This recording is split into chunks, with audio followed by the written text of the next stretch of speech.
Welcome to Reality is Undefeated. I'm at Gatewood. Thank you for tuning in. We got some more knucklehead activity, man. Just knucklehead activity. This is the most bizarre story that I've read in a long time. But you know what? Let's just get right into it, all right? While Chance Comanche was on the court for the NBA G League Sacramento Stockton Kings on December 2nd, he was plotting a murder, according to an arrest report obtained by the 8 News Now investigators. Starting my game, Comanche messaged his co-conspirator, according to the Las Vegas Metro Police. I'll check halftime. Okay, have fun, Sakari Harnden replied. Good luck. 12 days later, Comanche confessed to the murder, detectives said. Comanche, 27, and Harnden, 19, face murder, conspiracy to commit murder, and kidnapping charges in Las Vegas Justice Court. The remains of their alleged victim, Marina Rogers, 23, were located in Henderson, just outside of Las Vegas, police said. Rogers had been a medical assistant in Washington state, according to loved ones. Her boyfriend told police they had traveled to Las Vegas on December 1st with the intent of engaging in prostitution, the arrest report stated. Friends of Rogers had also told detectives that Rogers was a sex worker and it was unlike her to not check in or return from dates. A motive is also identified in the arrest report. Harnden allegedly implicated a man identified as her boyfriend in a double murder in California, according to the report. The boyfriend was in custody for the murder in San Joaquin County Jail, police said. Sakari was upset at Marina for telling other people that Sakari had implicated her boyfriend in the murder, the arrest report stated. Police said they uncovered messages dating back to December 1st on the communication application Telegram between Comanche and Harnden planning the kidnapping and murder of Rogers. Pretend to be a trick and have her come to wherever you at and get her when she show up, Harnden messaged Comanche according to police. In earlier messages, it appeared Comanche referred to other individuals who appeared to know about the plan. It's green, Comanche messaged on the morning of December 1st, according to the report. Gave them her full name, social security number, her IG page, all that. On December 2nd, police said Comanche messaged, I told my dog the whole plan, he just waiting to run it by them. Later that day, a third unidentified person was added to the chat, according to the report. It's time, police said Comanche messaged later that night. Run the plan by him so he can relay it. Folks ready. Trying to find a ghost gun, the third person in the report messaged on December 3rd. Ghost guns are typically assembled by the buyer and untraceable. On December 4th, police said Comanche messaged, get that expletive, drunk, and mix rat poison or something in her drink. He later messaged, I can snap her neck or just strangle the expletive. The report stated, if you get a nice little thick piece of rope or something sturdy, I can do it from the back seat, like how killers do in the movies. On the night of December 5th, Comanche messaged Rogers posing as an individual interested in purchasing sexual acts, also known as a trick. This is the same night Comanche's team played at the Dollar Loan Center in Henderson. A friend told police that Rogers showed him a string of text messages between her and Harnden, where Harnden had prearranged a prostitution double date, according to the report. The report stated, in the text messages, the unknown trick offered to pay Marina $1,000 for services. The friend said he had dropped Rogers off to meet Harnden and found it odd that a man who police later identified as Comanche was in the back seat. In the early morning hours while the pair was with Rogers, police said Comanche messaged, my acting skills are beyond superb. Detectives said Comanche appeared to coach Harnden about being questioned by police. Boy, if that ain't the blonde leading the blonde. Like, I swear, man, this is crazy. Let's get back into it. It's Vegas. She expletive around and got kidnapped. She was with you till such and such time. Then the guy she was supposed to go meet with called her an Uber and she left, Comanche messaged, according to the report. The case initially was a missing persons investigation with the LVMPD's Vice section involved after friends told police Rogers was a sex worker, according to the report.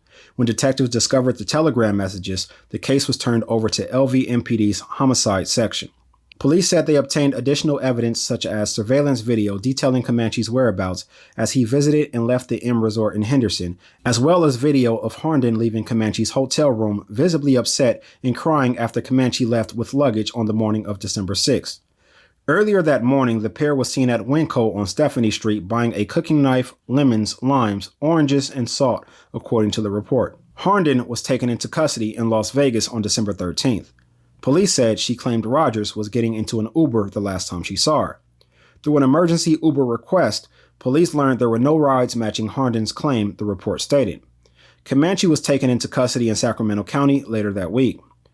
He said Herndon, a former girlfriend he stayed in touch with, described having issues with Rogers, prompting the pair to put together a plan to lure her away from her friends to kill her, police said. Comanche told police he offered a friend $3,000 to commit the murder, but he was not interested in helping, the report stated. Comanche, admitting to posing as a trick, described meeting up with Rogers and texting Herndon about the plan while Rogers was in the car with them, according to detectives. Comanche also described how the alleged murder was committed as they were parked in a cul-de-sac near Horizon Ridge Parkway and Gibson Road in Henderson. Comanche said he tried strangling Rogers with a cord while Herndon tried choking her with her hands, according to the report. Police said Comanche told them where to locate the remains of Rogers. On December 15th, Comanche's team announced he was released. He was placed in jail without bond and was scheduled to appear in court on Tuesday. He is expected to be extradited to Nevada. Herndon also faced a theft charge after police said she stole a Rolex. She was expected to appear in court on Tuesday.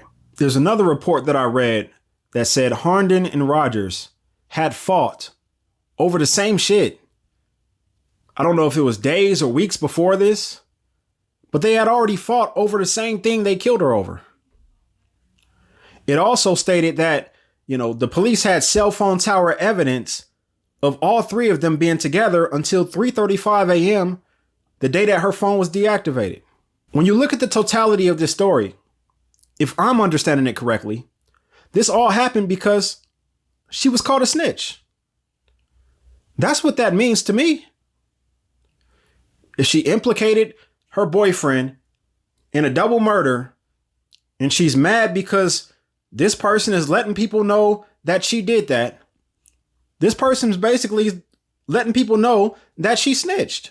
And like I said, not too many videos ago, we'd rather deal with dead children in our community. We'd rather live next to a killer. And in this case, we'd rather kill someone and risk our own freedom rather than be labeled a snitch. I mean, all of this, the fight beforehand and the planning that ultimately led to this knucklehead activity was all over this woman being called a snitch.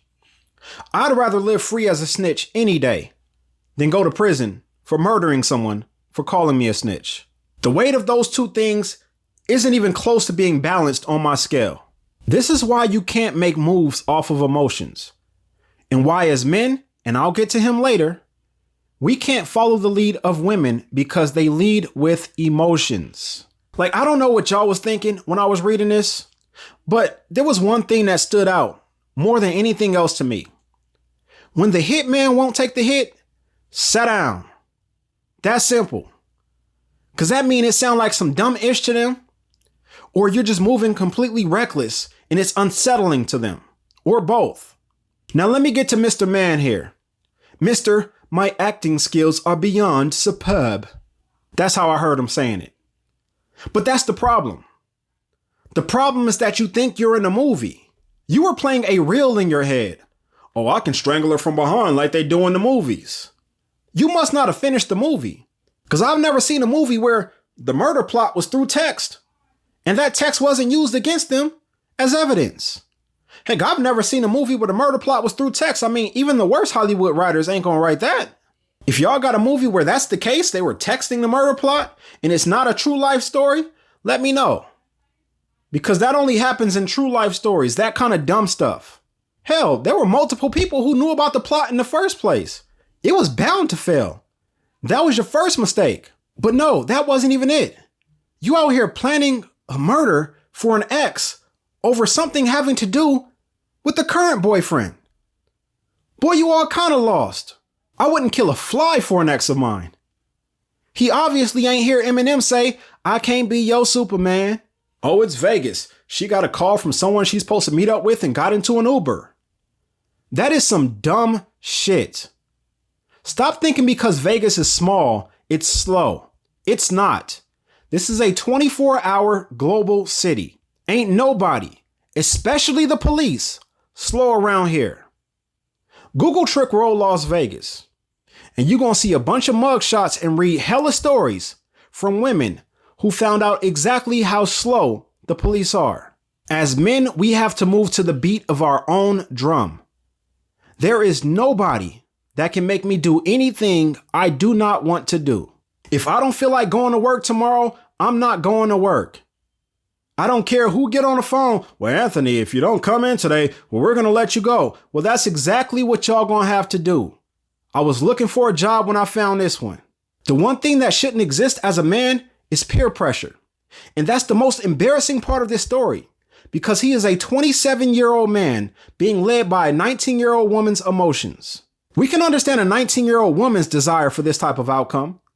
But as a man, that's when you're supposed to step in and lead. Let her know you sound crazy right now. Now, what we about to do is go to Las Vegas. We're going to have a good time. And when we come back, all of this going to be behind us. Come on, man. Bro had 7 points, 3 rebounds, and 1 block on a stage that 99.9% of hoopers are not going to get to. Even though he wasn't making NBA money, he was still able to say he got paid to hoop. And the lowest salary in a G League was still going to pay him $810 a game for 4 to 5 months worth of work. He was ready to pay $3,000 to knock off a woman that did nothing to him. And now they're both going to prison. I expect this out of an 18-year-old. At 27, you're fully mature. Again, I'm going to keep saying this till the day I stop breathing. Learn how to accept your L's. That way you can accept the smallest L. Because once something happens, there's no way to undo it. They killed this woman over being labeled a snitch. Now you're a snitch, a killer, an inmate. And when people bring up your name going forward, they're going to call you a lot worse than that. But I'm glad someone else will get his chance to possibly create a path to the league for themselves. Because if it's one thing I can't stand more than anything else, it's someone being given an opportunity and them not taking advantage of it. Imagine where he could have taken his game if he planned on the court for the opponent the way he planned on the court for this. In fact, no, that was a bad game plan. I'll take that back. Anyhow, Pledge Knucklehead, introduce yourself. Knucklehead! This shit is unbelievable. Young men, do not be this guy. You are in control of your own steps. The last 2 knuckleheads that I've shown shows what happens when you get knocked off your square and you let your emotions dictate your moves. You get the short end of the stick, and nothing changes what happened beforehand.